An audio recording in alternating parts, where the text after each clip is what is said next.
I want you guys to meet my brother Adrian, or Adrian. What's up, brother? What's up? He just bought this home. It's a townhouse. And he's been always the handy guy in my family. He could build a spaceship.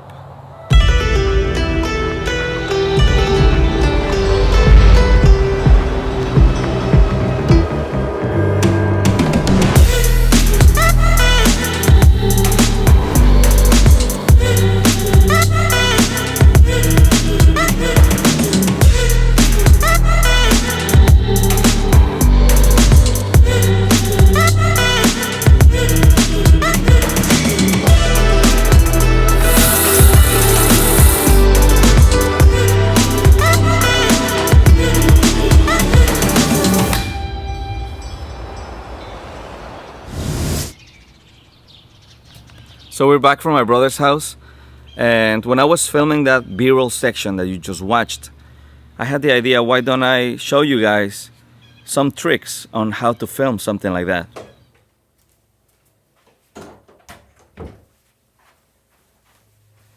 We aren't gonna dive too deep into filmmaking, but I just want to show you how I did that. Oh, by the way, I filmed this with a Canon 6D Mark II, but you can use your phone, and if you have a drone, that would help. So the first shot is just the trees. I wanted to show the general area where my brother lives. I put the drone above my brother's house, and then I flew it back all the way towards the trees. Then I just did one long clip, slow, steady speed, one direction. I just kept going forward, and I ended up with one long video. But if you speed up the very middle part, you end up with a cool video.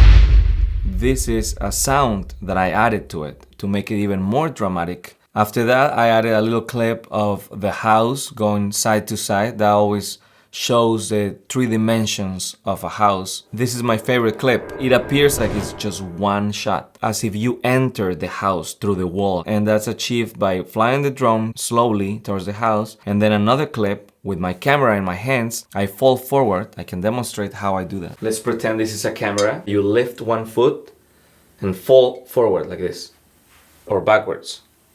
I learned that from Peter McKinnon, another filmmaker, YouTuber. You just want 1 second of steady, stable footage. You can do it with your phone. Just activate the slow motion feature. I slow it down to 50%. I actually made a mistake. I wanted to shoot this at 60 frames per second. That's how I shoot all my slow motion, because that's the most frames per second I can do in my camera. The iPhone shoots at 240 frames per second. That's pretty cool. But this one is actually shot at 24 frames per second, so it's not really optimal for slow motion. But because I do a little trick, I go here, video quality, and I click optical flow. It kind of blends each frame so it looks more smooth. So for the next shot, you see the whole living room, and then you see the lamp.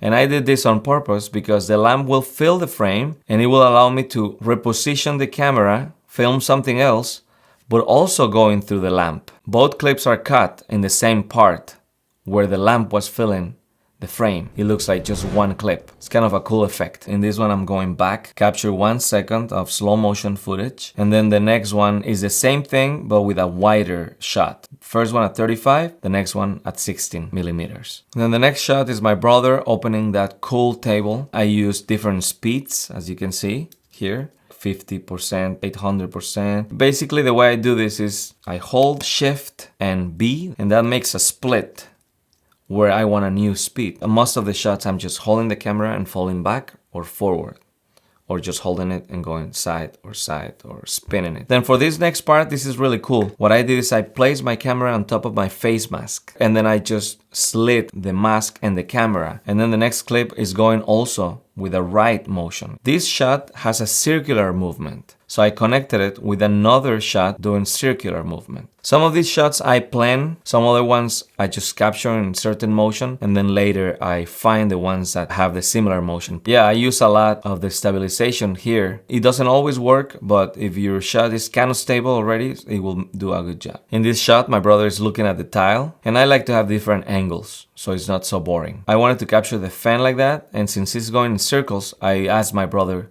to spin the glue or cement or whatever you call this. For the very end, I just wanted a couple of time lapses. So I just set up the camera to do long time lapses so you can see how we're laying all the tile. And then it's always cool to show the end result. Even though this isn't finished all the way, it's what we finished that day anyways. You can see my brother is super excited. The sound makes a video too. This camera is filming with a shotgun microphone attached to it, but I'm not using this audio, because I have this other microphone that is slightly out of frame, so that way this one is closer than the one on top of my camera. But when I'm out there vlogging, I used the one on top of my camera, and it just makes it so the audio is crispy and perfect. The next step is just to add a letterbox. In this case, I use a PNG file that I found on the internet, and so I just place this on top. See? You can also move your actual footage, so you see whatever you want to see in between the bars. The next thing to do is to color correct and color grade. I'm just gonna show you how I quickly do it here. I activate the video scopes, kind of show me where the light and colors are, and then I just make sure that it's exposed properly. Sometimes I go over 100 a little bit. The shadows, I go so it touches the 0 a little bit. And then I do the same for the middle bar. I boost my saturation master here all the way to like 45 or something like that. And then I lower the mid-tone, which is the skin colors.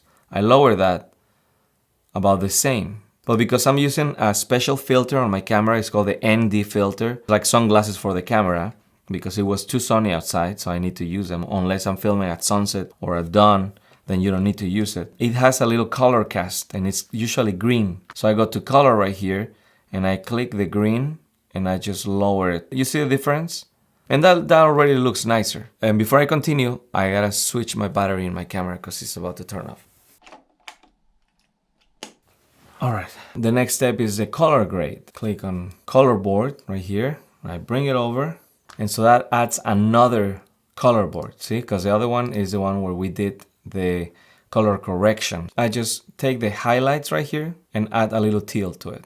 Grab my midtones and I go to the orange, the shadows, and I also bring them towards the teal color, and I leave this one there where it is. Okay, while I look at it, I'm noticing that it looks kind of too green. I'll go to my color board 1, and this green I think I will lower even more. I think it looks nice. Click Command C to copy the video settings. I click those two clips and I click Shift Command V. I'm gonna deselect this stuff. I'm just gonna keep selected my color correction and my color grading, and then I paste.